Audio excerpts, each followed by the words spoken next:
My dear students, welcome to yet another class. Today's class is related to a new topic of Indian Penal Code, that is dowry death 304B. In the previous class, we discussed 304A, that is causing death by doing rash or negligent act. That was also a part which was introduced through or by way of amendment of 1860. 304B is yet another provision, and the letter B itself represents that it was introduced by way of amendment. It was introduced in 1986 through a criminal law amendment.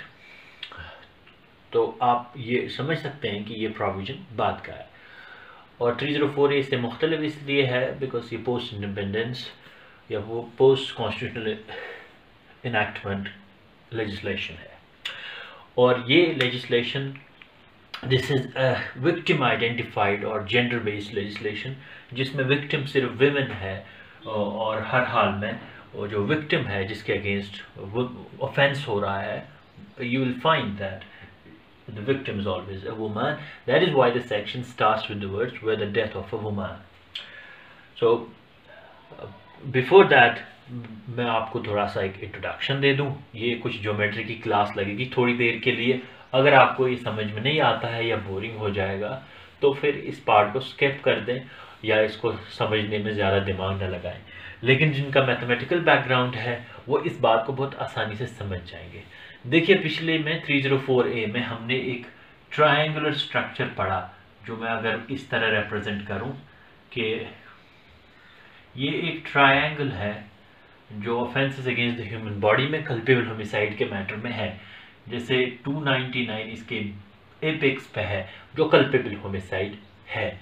ये culpable homicide या तो murder बन जाएगा 300 के clauses में, या culpable homicide not amounting to murder है. अगर मर्डर है तो यही ये पनिशेबल है 302 में, और ये या तो बनेगा 304 में पनिशेबल 304.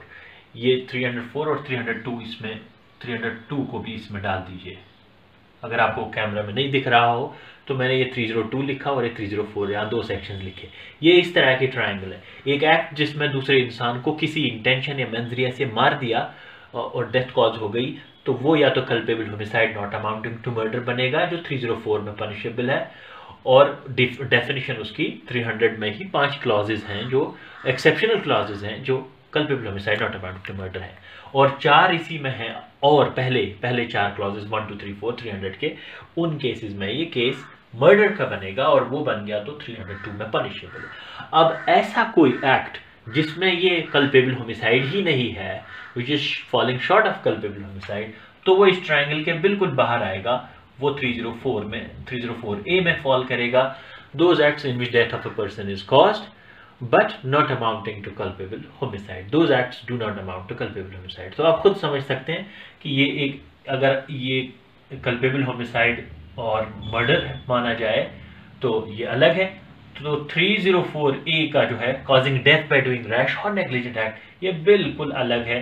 ये यहाँ फॉल करेगा offenses की रेक्टेंगल में, यानी कि ये offenses जो है बिल्कुल अलग है और ये इसमें फॉल ही नहीं करता 304A. सिमिलरली जो अब हम पढ़ने जा रहे हैं उसमें भी एक ट्रायंगल है जो 304B है, डॉवरी डेथ जिसे कहते हैं. ये एक सोशल मेनेस है डॉवरी. इसको कर्व करने के लिए लेजिस्लेचर ने ये लॉ लाया 304B.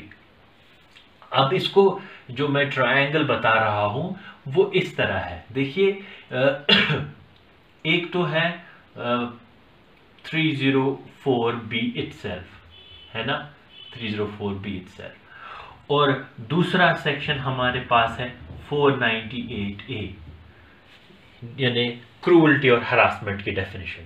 304B, आप ये ट्रायंगल अभी बस इसको समझिए क्यों बना रहा हूं, इसको आगे लेक्चर में समझ में आ जाएगा. और तीसरा है हमें इंडियन एविडेंस एक्ट का सेक्शन 113B. ये 3 सेक्शंस बड़े इंपॉर्टेंट है. सादा जबान में कहूँ तो 304B यानी जहेज की मांग जहाँ हो गई और ये साबित हो गया कि जहेज की मांग के चक्कर में उसकी मौत वाक़या हो गई, शी डाइड, और मौत से कुछ दिन पहले या कुछ मुद्दत पहले ही उससे जहेज की मांग हो रही थी, और ऑल्सो उसको क्रूअल्टी या हरासमेंट हो रहा था जहेज की मांग को लेकर, और वो क्रूअल्टी और हरासमेंट है क्या, वो 498A डिफाइन करता है। तो कहा जाएगा डाउरी डेथ की, उसकी डाउरी डेथ हो गई, उसने क्रूअल्टी और हैरासमेंट की, उसी ने की उसकी डाउरी डेथ। और ये प्रिंसिपल ऑफ एजम्पशन और प्रिजम्पशन क्रिएट किया गया है 113B of Indian evidence act. आप इसको ये ना समझें, ये इंडियन एविडेंस एक्ट है, इसी का पार्ट है ये 113B। ये दोनों तो आईपीसी में ही है। ये इस तरह है। अब देखिए, अगर हम देखना चाहें कल्पेबल होमिसाइड, अगर ये सर्कल है ना कल्पेबल होमिसाइड का, जहाँ इंसान को मारा, और ये सर्कल है सपोज डाउरी डेथ का, तो कुछ केसेस कल्पेबल होमिसाइड के या कॉजिंग डेथ के, डाउरी डेथ के भी केसेस हो सकते हैं। यानी मर्डर का भी चार्ज होगा, culpable homicide not amounting to murder का भी चार्ज होगा, डाउरी डेथ का भी चार्ज होगा। लेकिन जरूरी नहीं है, हो सकता है वो चार्ज हो ही ना, लेकिन culpable homicide not amounting to murder का कोई चार्ज ना हो और ये प्योरली डाउरी डेथ का केस हो, ऐसा हो सकता है। क्योंकि जहां ये साबित नहीं हो पाया मेंजरिया, और जहां कोई मेंजरिया पकड़ में नहीं आया 300 सेक्शन 300 का या 299 का, या प्रोसिक्यूशन फेल हो गया एक्ट को कल्पेबल होमिसाइड साबित करने से, तो क्या वो 304B में फॉल कर सकता है? ऑब्वियसली कर सकता है। ये एक सब्सटैंटिव ऑफेंस है, डिफरेंट ऑफेंस है जिसमें डेथ हो जाती है। इसका मतलब नहीं है कि ये कार्व आउट किया गया है, किसी और से निकाला गया है कल्पेबल होमिसाइड या मर्डर से, नहीं, ये उसी की एक अलग तरह से स्पेशल स्पीशीज क्रिएट कर दी गई है कि अगर ये कल्पेबल होमिसाइड और मर्डर है और इसमें खास तरह से इंसान को मारा जाता है, मगर मारने का एक तरीका ये हो सकता है जिसमें डाउरी डेथ आ जाए, यानी उसको डाउरी मांगी गई और उसको मर्डर हो गया उस चक्कर में। लेकिन अब अगर उसने डाउरी की डिमांड के बाद क्रूअल्टी और हरासमेंट में खुद अपने आप को मारा, जैसे ऐसी इस तरह वो केसेस आएंगे जिसमें अबेटमेंट ऑफ सुसाइड है, जैसे 305 और 306 में है अबेटमेंट ऑफ सुसाइड, सुसाइड के लिए उसको उकसाया, तो वो तो कल्पेबल होमिसाइड नहीं है, लेकिन ऐसा एक्ट है जो डाउरी डेथ में आ सकता है। तो इसीलिए मैं बता रहा हूं कि ये इस तरह है। अब आप इसको भूल जाइए और अब हम शुरू करते हैं इस सेक्शन को समझने की। तो पहले हमें देखना है कि ये डिफाइन कैसे करता है। मैंने पहले ही कहा कि इसके इंपोर्ट एप्लीकेशन के लिए 498 और 113B इंडियन एविडेंस एक्ट की जरूरत पड़ेगी और 498A of the Indian penal code itself. Dowry death को इंडियन पीनल कोड ऐसे डिफाइन तो नहीं करता है, जैसे कि अगर होता तो उसमें मेंजरिया का कोई वर्ड यूज हो गया होता। मेंजरिया को लेकर के ये सेक्शन इतना स्ट्रिक्ट है कि इसमें पनिशमेंट बहुत ग्रेव है, मिनिमम 7 साल से ऊपर की सजा देनी है। लेकिन मेंजरिया को लेकर के कोई वर्ड नहीं दिया गया है। कॉन्सेप्ट ऑफ मेंजरिया में हमने पढ़ा था जैसे इंडियन पीनल कोड ऐसे वर्ड्स को यूज करता है, voluntarily, grossly, negligently, malignantly, wilfully, dishonestly. इनसे लगता है कि मेंजरिया मौजूद होना चाहिए उस ऑफेंस के लिए इंटेंशनली, लेकिन डाउरी डेथ में ऐसा कोई वर्ड नहीं मिलेगा आपको। देखिए, हम इसकी बेयर रेटिंग लगा लेते हैं और कीवर्ड्स को नोट कर लेते हैं। Where the death of a woman is caused, पहली चीज इज डेथ। डेथ होना जरूरी है 304B के लिए। डेथ हो गई किसी वुमन की, मैंने इसीलिए कहा था ये जेंडर आइडेंटिफाइंग विक्टिम है, यानी विक्टिम का जेंडर आइडेंटिफाइड है, वुमन होनी चाहिए, और वुमन भी ऐसे नहीं मैरिड वुमन हो। तो मैरिड भी कौन, यानी मैरिज इटसेल्फ। मैरिज इसलिए इसमें सिविल लॉ का भी थोड़ा सा एलिमेंट है। If marriage is in question, अगर मैरिज ही नहीं साबित हो पाई तो even the death can not amount to dowry death. वो कोई और कल्पेबल होमिसाइड हो सकता है या कोई और ऑफेंस हो सकता है, but the gravamen of this offence is death of a woman. Where the death of a woman is caused by, कोई मोड हो, कौन सा, is caused by burns और bodily injury, या burn से या bodily injury से, और otherwise than under normal circumstances। इस फ्रेज ने इसका एम्बिट और बढ़ा दिया, या इतना ही नहीं, otherwise then under normal circumstances में आता है सुसाइड भी। नॉर्मल सर्कमस्टांसेस इसमें सुसाइड भी आएगा। सुसाइड से अपने आप को मारा, साबित नहीं हो पा रहा है किसने मारा, दोनों तरह के केसेस उसमें आएंगे नॉर्मल सर्कमस्टांसेस के लिए। इसीलिए दो केसेस जो शांति वर्सेस स्टेट ऑफ हरियाणा और Kansraj versus state of Punjab, ये आप नोट ही कर लीजिए, दो जजमेंट्स हैं पुरानी। एक तो शांति वर्सेस स्टेट ऑफ हरियाणा, ये 1991 की जजमेंट है, और कंसराज की जजमेंट और है Kansraj versus state of Punjab, ये 2000 की जजमेंट है। इन दोनों में हेल्ड किया गया कि सुसाइड भी एक मोड हो सकता है डॉवरी डेथ कॉज करने का। तो फिर से देख लेते हैं, whether death of a woman is caused by burns, bodily injury और occurs otherwise then under normal circumstances. और फिर within 7 years of her marriage, within, देखिए इसमें 7 years, 7 को अंडरलाइन करिए, 7 इंपॉर्टेंट है। बहुत राइटर्स ने लिखा है 7 इसलिए लिखा गया है कि वो सप्तपदी 7 फेरों से बंधा हुआ है, शादी का बंधन। ये उनकी अंडरस्टैंडिंग हो सकती है, but with humility and with almost dignity to their authorship, I beg to differ on that. ऐसा कोई इंटेंशन लेजिस्लेचर का नहीं लग रहा है ड्राफ्टिंग से या एक्ट से कि 7 साल इसलिए है कि 7 फेरे हैं, क्योंकि इसमें कोई लॉजिक नहीं है। 7 साल क्यों? मोस्ट ऑफ द ऑफेंसेस जिसमें आप देखेंगे मैरिज रिलेटेड, उनमें 7 years इंग्लिश टाइम से ही, इंग्लिश लॉ से ही चलता आ रहा है। तो मे बी इसलिए लेजिस्लेचर ने ये रिटेन किया हो। With in 7 years of her marriage, यहाँ मैरिज भी कीवर्ड है, क्योंकि relationship between the victim and the accused और the between victim and relatives of that person who are accused, जो भी relatives accused हो सकते हैं। इसमें accused 2 तरह के लोग हो सकते हैं, या हस्बैंड हो सकता है, या हस्बैंड प्लस relatives हो सकते हैं, या सिर्फ relatives हो सकते हैं। तो उन दोनों के बीच में, पार्टीज के बीच में रिलेशनशिप मैरिज का होना चाहिए with in 7 years of her marriage. और फिर इतना अगर हो गया कि डेथ कॉज हो गई बर्न से, बॉडीली इंजरी और अदरवाइज, ये फिजिकल एलिमेंट है ऑफेंस के, जो ऐसे ही कोर्ट एस्टैब्लिश कर सकती है। ये बहुत आसान है कि डेथ कॉज हो गई वुमन की बर्न्स या बॉडीली इंजरी या नॉर्मल सर्कमस्टांसेस के बगैर किसी और चीज़ से, सुसाइड के मूड से हो गई, और 7 साल के अंदर शादी की। अब now coming part two the evidence, एक थोड़ा एविडेंस का एलिमेंट है इसमें अब इसके आगे। And it is shown, this is to be shown, and it is shown that soon before her death, ये फ्रेज बहुत इंपॉर्टेंट है, soon before her death, soon before her death। इस पे हम जजमेंट भी कोट करेंगे।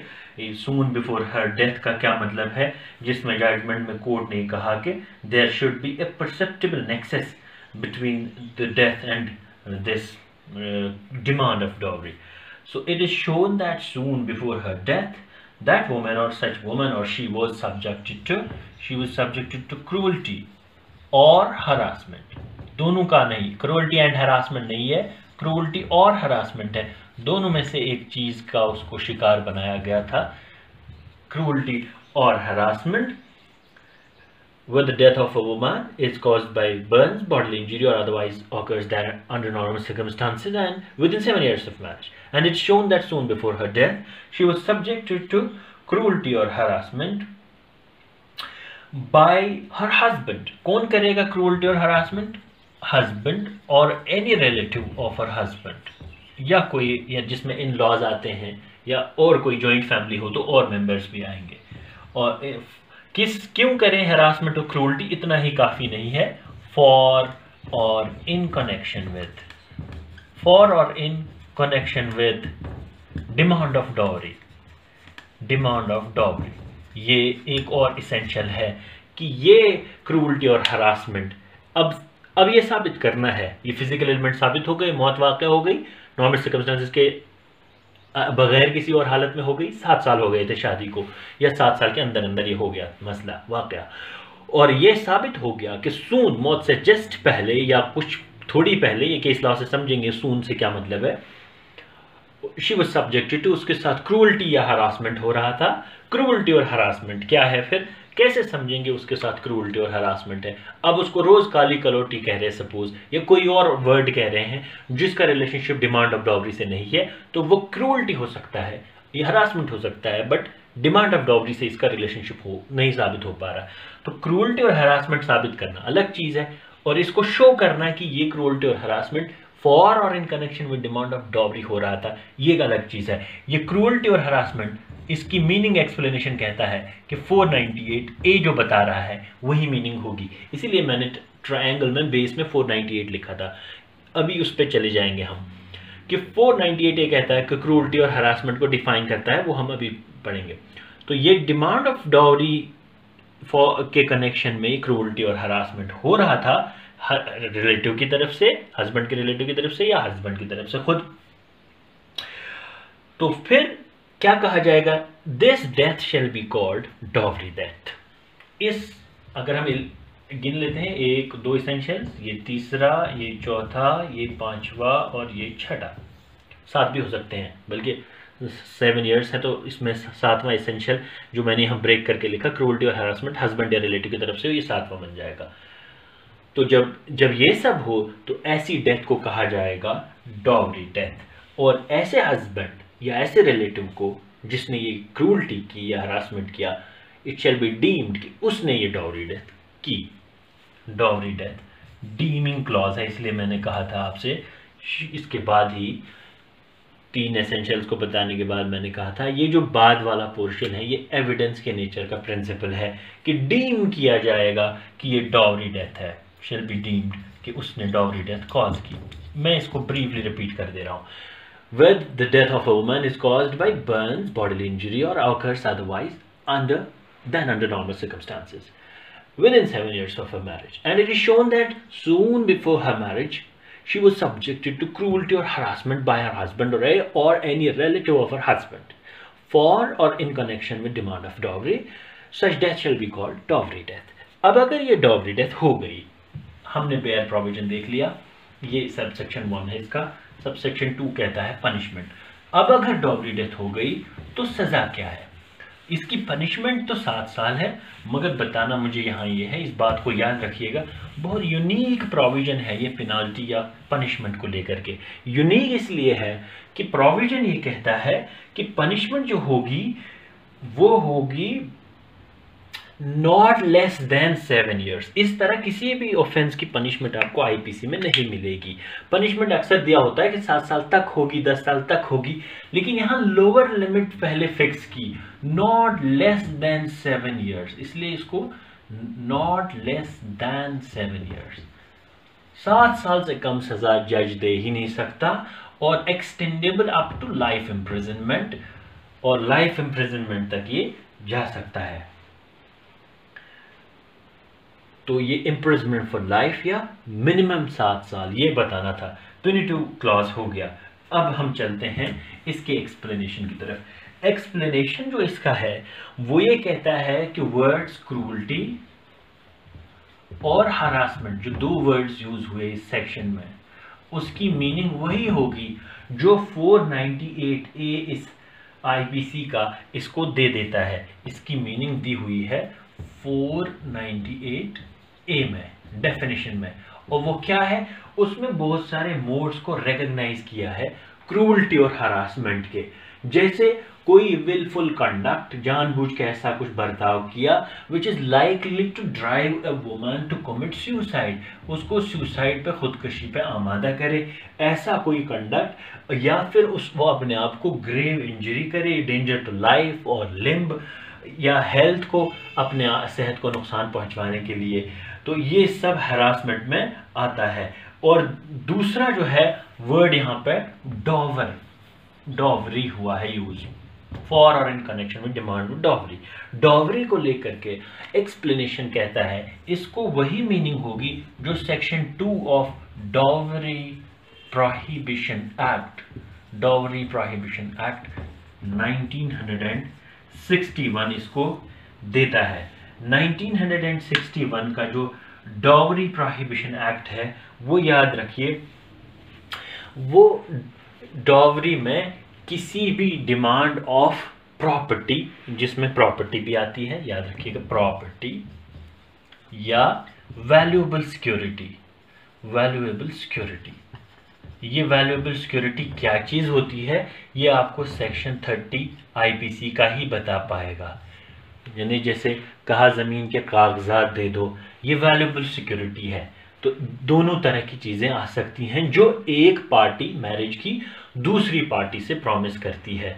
ये जेंडर न्यूट्रल डेफिनेशन है, सेक्शन 2 में जेंडर न्यूट्रल डेफिनेशन है। यानी मर्द से भी मांगी जा सकती है और खातून से भी मांगी जा सकती है, लेकिन आईपीसी का वो सेक्शन जो हम पढ़ रहे हैं अभी, वो जेंडर न्यूट्रल नहीं है, उसमें विक्टिम सिर्फ वुमन है, मैन नहीं हो सकता। इसलिए डेथ ऑफ वुमन से शुरू किया। इसलिए समझाना ये चाह रहा हूँ, यहाँ पे प्रॉपर्टी और वैल्यूएबल सिक्योरिटी दोनों डॉवरी की डेफिनेशन में आ जाते हैं। और वहीं आपको एक्सप्लेनेशन में ही मिलेगा यहीं पे कि मुस्लिम लॉ के अंदर या मुस्लिम मैरिजेस में जो डॉवर होता है, महर होता है, जिसे महर कहते हैं, डॉवरी और डॉवर में फ़र्क है, वो महर है।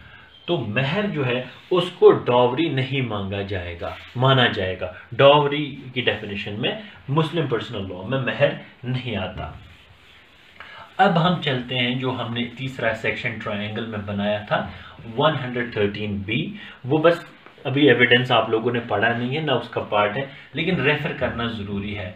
113B जो है इंडियन एविडेंस एक्ट का है, और Indian evidence act it creates a presumption as to the dowry death, कि जहां क्वेश्चन ऑफ dowry death हो और ये क्वेश्चन हो कि whether a person has committed dowry death, तो कोर्ट क्या करेगी, if it is shown that soon before the death of that woman or person she was subjected to cruelty or harassment, same चीज अगर इतना show हो गया, बस इतना शो हो जाने से कोर्ट shall presume, कोर्ट जो है ये प्रिज्यूम करेगी, और ये कोर्ट पे ऑप्शनल नहीं है कि कोर्ट पे ये मैंडेटरी है।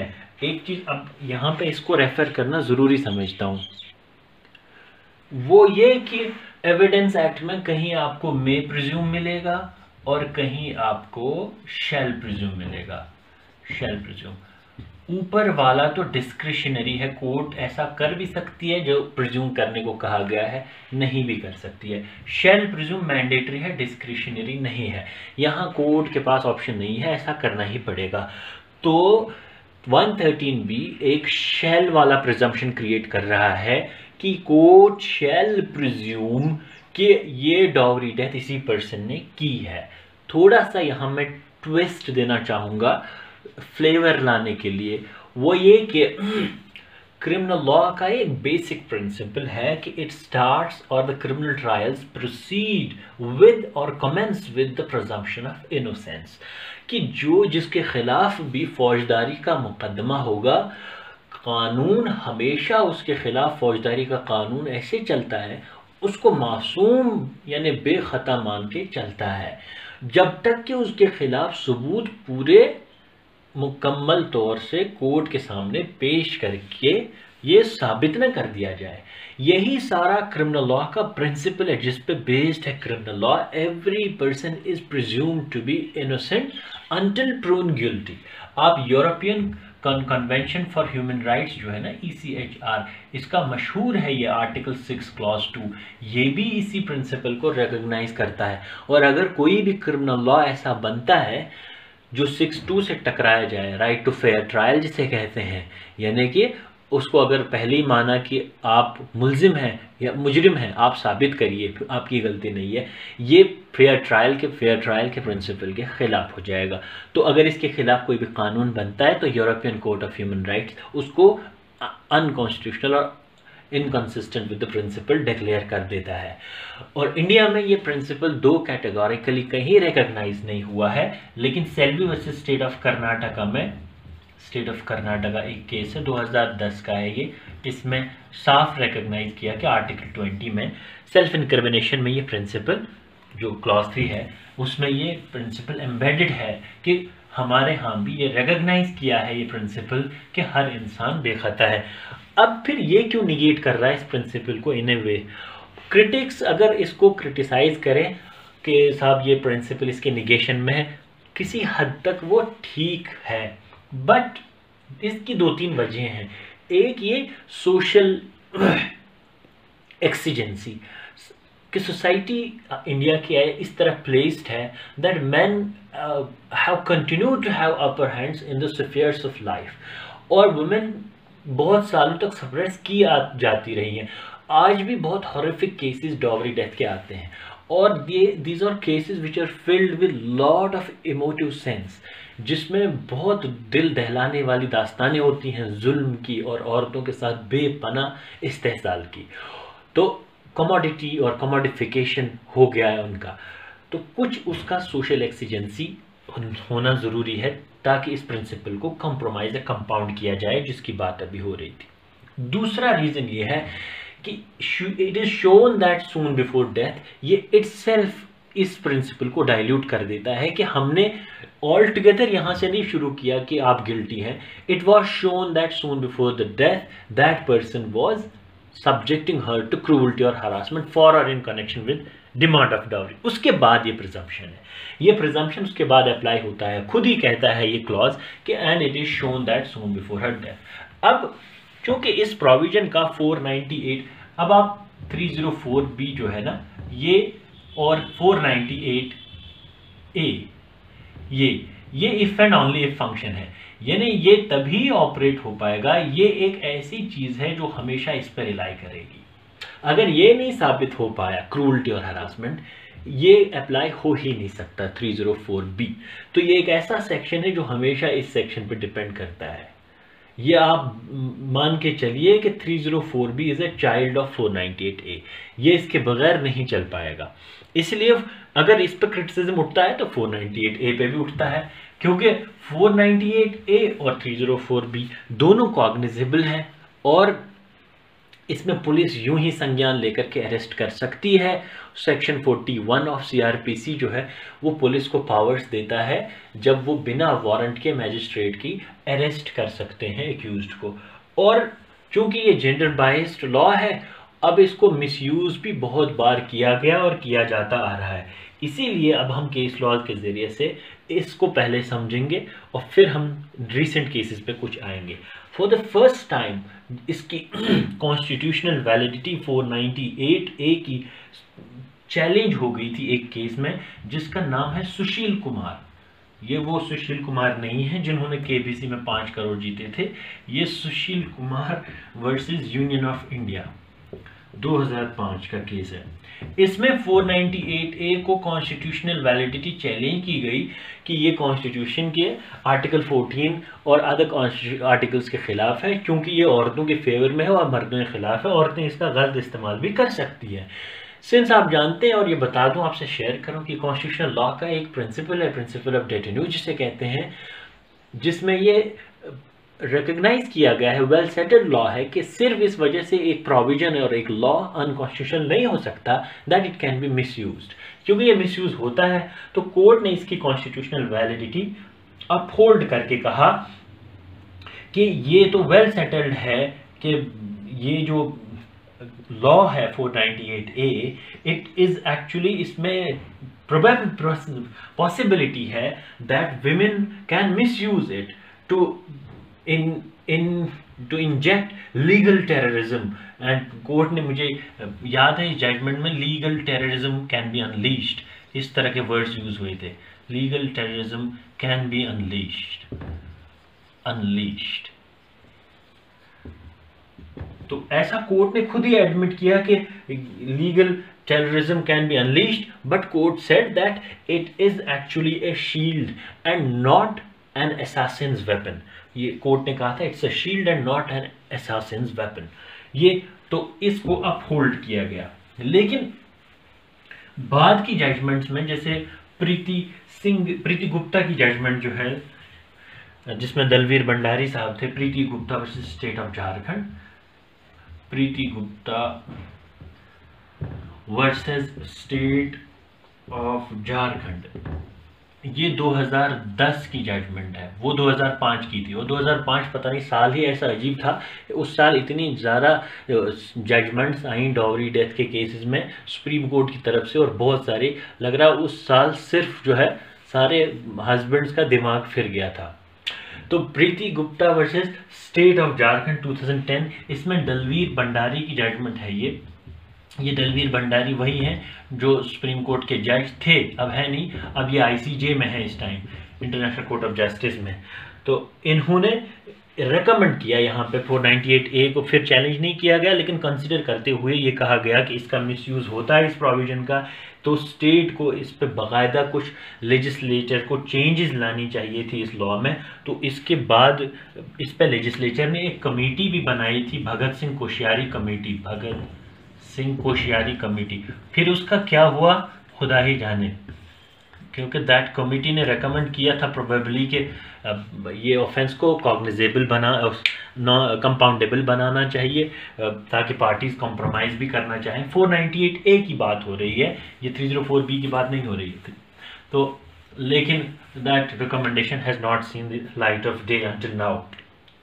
एंड देन फाइनली जो एक केस है बड़ा इंपॉर्टेंट है, which is very close to my heart, because the जज ने जो उसमें ऑब्जर्व किया वो बड़ी खूबसूरत एक लाइन थी, Arnesh Kumar versus state of Bihar की।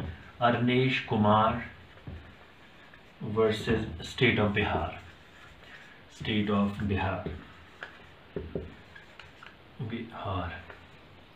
ये 2014 की जजमेंट है, 273, supreme court case 273। Arnesh Kumar की जजमेंट में एक्चुअली इसी पे पुलिस को गाइडलाइंस दी गई कि CRPC का जो सेक्शन 41 है उसमें मैंने आपको बताया कि पुलिस के पास पावर्स हैं कि जब एक कॉग्निजेबल ऑफेंस हो जाए जिसका संज्ञान खुद पुलिस ले सकती है बिना मैजिस्ट्रेट के वारंट के, तो बगैर वारंट के वो अरेस्ट कर सकते हैं अक्यूज्ड को। अब 498 एक क्रूरल्टी और हरासमेंट है कि इतना साबित कर दिया कि साहब इतना सता रहा है कि खुदकुशी भी कर सकती है। सच या झूठ ये तो बाद में कोर्ट में साबित हो जाएगा। आपने एक कहावत सुनी होगी सच के बारे में, एक लोकल डायलेक्ट में हमारी कहावत है, युता पोज पाइजे तो ता आलम दाइजे। जब तक उसकी बेगुनाही साबित हो जाएगी तब तक तो दुनिया जहां जल गई होगी। तो पुलिस को इसका बड़ा कोर्ट ने कॉग्निजेंस लिया मैटर का कि हाँ ये 498A जो है, this is a provision which is misused by certain disgruntled wives. ये मैं नहीं कह रहा हूँ, this was a phrase which was used by the court, disgruntled wives. और उन दिनों बहुत सेंसेशनलाइज भी हो गया था ये इंसिडेंट, उसमें कुछ सेलिब्रिटीज़ का एक फेमस केस आया था इस तरह का। तो कोर्ट ने कहा कि कुछ जो अपने शौहरों से खफा हैं या उनको पनिश करना चाह रहे हैं या कुछ और वेंजियंस की फीलिंग है, तो वो इसके अंडर पुलिस के पास जाएंगे और वो अरेस्ट हो जाएगा और फिर पता नहीं कब तक वो छूटेगा। और इसी पे कोर्ट ने एक स्टेटमेंट कहा था that arrest brings humiliation, curtails freedom and cast scars forever. ये बहुत खूबसूरत स्टेटमेंट है जो मैंने आपसे कहा था, ये आप नोट कर लीजिए। Arrest brings humiliation, arrest brings humiliation, curtails freedom,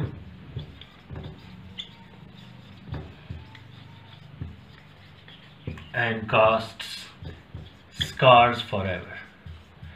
तो कोर्ट ने बाकायदा स्ट्रिक्टली ये गाइडलाइंस इशू किए कि पुलिस को इसमें यूं ही आर्बिट्ररीली अरेस्ट करके लोगों को पकड़ना नहीं चाहिए। तो ये तो 498A की बात हो गई। अब क्योंकि 304B इसी पर रेस्ट कर रहा है, बट 304B जहाँ कन्विक्शन की बात आती है, कन्विक्ट इंसान हो जाते हैं, हो या ना हो, लेकिन फैक्ट्स इसके बड़े हॉरिबल और हॉरिफिक होते हैं। एक मैंने बताया आपको, जुल्मों की एक अनगिनत और न ख़त्म होने वाली दास्तानें हैं औरतों के साथ डॉवरी डेथ के केस में, और आज भी ऐसा नहीं है। तो we start with this discussion with the case जो बहुत ही मशहूर केस है इसमें, डॉवरी डेथ के केस में, वो सतवीर सिंह की जजमेंट है। और ये भी मैंने आपसे कहा 2005 में, चूँकि बहुत सारे केसेस आए, ये भी 2005 की जजमेंट है। Satveer Singh versus state of Punjab. बड़ी आसान सी साइटेशन है इस केस की, ये 2005 का है, 2005 सुप्रीम कोर्ट 2828 2828। तो इस केस में क्या हुआ था, देखिए बड़ा इंटरेस्टिंग केस ये इस सेंस में है कि एक मैं आपको बात बता दूं, सतवीर सिंह की जजमेंट के साथ साथ एक और जजमेंट है जो डॉवरी डेथ पे ही बेस्ड है, वो यहीं पे बता दूं आपको मैं, वो सतबीर सिंह की है और उसमें आगे स्टेट ऑफ हरियाणा है, और तो उससे मिसलीड मत होइएगा। सतबीर सिंह मैं यहाँ कोट नहीं कर रहा हूँ, ये जजमेंट जो मैं कह रहा हूँ जो बहुत लैंडमार्क जजमेंट है वो सतवीर सिंह की जजमेंट है, Satveer Singh versus state of Punjab. इसमें एक खातून थी, ये इंटरेस्टिंग, बहुत इंटरेस्टिंग जजमेंट है लॉ के प्रिंसिपल को लेकर के, फैक्ट्स पे नहीं। There was a young woman जिसका नाम तेजिंदर पाल कौर था। She was married at a young age and double graduate, BSc या बीए किया था, बीए बीएड थी वो बेचारी, और उसके 2 बच्चे थे। उसे अक्सर जो है क्रूअल्टी और हरासमेंट फेस करना पड़ा इन लॉज और हस्बैंड की तरफ से। On a certain fateful day उसने कुछ खाना बनाया था और सैलड बनाई थी, उसमें नमक तेज हो गया था। हस्बैंड बिकेम फ्यूरियस कि नमक को लेकर के, और उसको बहुत उस टाइम स्कोल्ड किया गया, इतना इतना कि किसी ने, हस्बैंड ने या इन लॉज में से किसी ने कहा, रादर देम, उन्होंने मिल के कहा कि इतनी सारी ट्रेनें तो गुजरती हैं प्लेटफॉर्म से, इससे अच्छा होता तुम जाके किसी एक ट्रेन के आगे जान ही दे देती। She rose in the night at 4 AM all alone and travelled some distance to that railway platform, और एक ट्रेन का 15 मिनट तक इंतजार किया वो आए, और फिर उसके बाद ट्रेन के नीचे आ गई। But she survived, any how वो बच गई। तो अब इस पर चार्ज जो लगा वो बड़ा इंटरेस्टिंग है। अब क्योंकि पहला इसेंशियल 304B में डेथ है तो डेथ हो जानी चाहिए, तो 4B तो नहीं लग सकता साहब क्योंकि डेथ हुई नहीं। तो पुलिस ने जो चार्ज लगाया उस पर, आगे हम पढ़ेंगे ये सेक्शन 511 अटेम्प्ट का, तो उन्होंने लगाया 304B रेड विद 511, यानी कि ये ऑफेंस का कमीशन है और इसके कमीशन के अटेम्प्ट कहीं नहीं है आईपीसी में, तो जिसकी अटेम्प्ट नहीं दी होती है कहीं, वो 511 में उसकी अटेम्प्ट उसके साथ लगाई जाती है। एक तो ये चार्ज लगाया, दूसरा उसको लगाया 306 read with 116 abetment of suicide, और ये इसका है एबेटमेंट का अलग लॉ। तो 306 ऑफ एबेटमेंट ऑफ सुसाइड। अब कोर्ट ने ये कहा कि इसके लिए 306 ऑफ एबेटमेंट ऑफ सुसाइड तो तब होगा ना पिक्चर में जब एक विक्टिम सुसाइड कर लेगा, एबेटमेंट ऑफ अटेम्प्ट सुसाइड तो नहीं है ना, 306 में अटेम्प्ट सुसाइड नहीं है। ये लगाना था इस तरह, 307 में है, सॉरी अटेम्प्ट टू सुसाइड, हाँ अगर अटेम्प्ट टू सुसाइड लगाना हो तो 309 लगाना हो, और फिर एबेटमेंट का चार्ज यहाँ लगाना था। तो कोर्ट ने कहा इसने तो अटेम्प्ट किया ना, कमीशन तो हो नहीं गया सुसाइड का, तो 306 तो तब इन्वोक होता, और इसके अंडर जो चार्ज है कोर्ट ने उसको अपहेल्ड करके ये कह दिया कि इस 304B जो है उसका charge read with 511 it is set aside, क्योंकि 116 के अंडर जो है वो एबेटमेंट है, और एबेटमेंट तब आएगा जब उसने कमिट किया हो।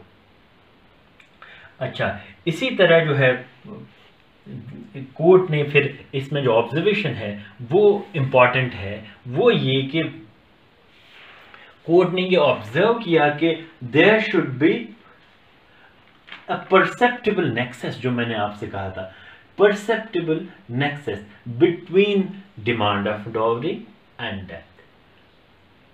Demand of dowry, demand of dowry और डेथ, इनके बीच रिश्ता होना जरूरी है। डेथ अलग से हो गई और डिमांड साबित हो नहीं पाई, ये डॉवरी डेथ नहीं हो सकता। तो कोर्ट ने कहा there may be cases where there is existence of cruelty और harassment, but it is not enough, ये काफी नहीं है। दैट हरासमेंट और that cruelty must be in connection of demand of dowry, तभी 304B लगेगा। तो यहाँ demand of dowry was in question, यहाँ साबित नहीं हो पाया डिमांड ऑफ डाउरी कभी हुई थी, इसलिए 304B के अंडर जो चार्ज है that was set aside by the court. There is one more case of Kamesh Panjiyar, ये बहुत ज्यादा हॉरिबल केस है, और मैंने आपसे कहा ये सारे केसेस ऐसे होते हैं जिनमें बहुत दास्तानें ऐसी होती हैं दुखों की। Kamesh Panjiyar versus state of Bihar, Kamesh Panjiyar, Panjiyar versus state of Bihar, ये 2005 की ही जजमेंट है। 2 सुप्रीम कोर्ट केसेस 388। इसमें जो विक्टिम है कामेश पंजियार की वाइफ, दे वर मैरिड और 7 साल के अंदर बेचारी की डेथ हो गई। शादी के वक्त उन्होंने जहेज ले लिया और जहेज इनको मिल गया, बट उसके बाद भी डिमांड्स चलती रही। एंड दे वे डिमांडिंग, वो क्या मांग रहे थे आप शायद सुन के हंसेंगे, but there was a demand of a she buffalo. वो एक भैंस मांग रहे थे। इन्होंने कहा है मैं अफोर्ड नहीं कर सकती। एक दिन सर्टेन डे गांव वालों ने सुना कि इसकी डेथ हो गई उसकी वाइफ की, और लाश पर जब उसके घर वालों ने सुना, घर वाले उसके भागते हुए आ गए और उन्होंने अपनी बेटी की लाश बरामदे में पाई। उसके मुंह से खून निकल रहा था और डेथ कैसे कॉज हुई किसी को पता नहीं। तो कोर्ट ने ये इसमें कहा कि कोर्ट का ऑब्जर्वेशन जो बड़ा इंपॉर्टेंट है, कोर्ट ने ये ऑब्जर्व किया कि ये बात तो सच है कि शादियां हेवन में होती है, मगर एक लड़की की जब शादी होती है, she leaves behind her sweet memories with the hope कि उसकी जिंदगी बस जाएगी। और सिर्फ वो मेमोरीज नहीं छोड़ आती पीछे, वो आंगन, वो घर छोड़ आती है जहां खेली कूदी पली बड़ी। अलॉन्ग शी लूजेज हर गोत्र, कास्ट, वो अपना खानदान गंवा देती है, एंड इवन हर मेडनहुड, अपना कुंवारापन भी उसका चला जाता है, और फिर उसको वहां ट्रीटमेंट अच्छा नहीं मिले। And this accused was held guilty। अब हम 2 recent judgments को डिस्कस करते हैं। बहुत ज़्यादा recent है ये in point of time। एक उसमें गिरीश सिंह, ये दोनों उत्तराखंड की जजमेंट्स हैं। Girish Singh versus state of Uttarakhand. ये यूके में लिख लेता हूँ, बट ये उत्तराखंड है, आप इसको यूके में समझिएगा।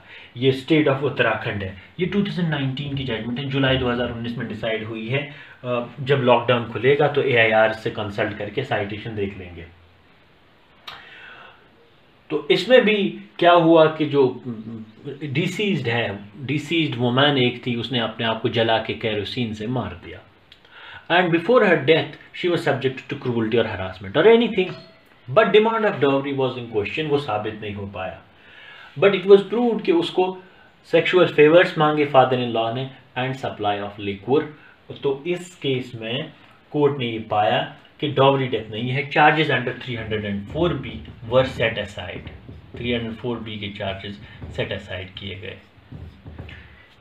और इसी तरह एक जजमेंट है कश्मीरा देवी की, Kashmira Devi versus state of Uttarakhand. State of Uttarakhand ये अभी रिसेंट जजमेंट है, 2020 की जनवरी में ये डिसाइड हुई थी। इसमें there was the deceased Urmila एक खातून थी, और शी वाज फाउंड कि उसने अपने आप को एक स्टोव से जलाया और उसकी डेथ हो गई। उस पर केरोसिन फेंका गया था और उसने एक डाइंग डिक्लेरेशन में कहा कि मेरे साथ ये हुआ कि मुझ पे केरोसिन गिर गया और मैं खुद जल गई। ये सब 7 साल के अंदर हुआ था शादी के। तो कोर्ट ने इनको, जो हाई कोर्ट है उत्तराखंड का नैनीताल में, उसने अक्यूज्ड को कश्मीरा देवी, जो इसकी मदर इन लॉ थी, उसको गिल्टी पाया और 304B के अंडर इनका कन्विक्शन किया, रिगरस इम्प्रिजनमेंट फॉर 7 years। तो बट ये आर भानुमति और बोपन्ना साहब की जजमेंट है।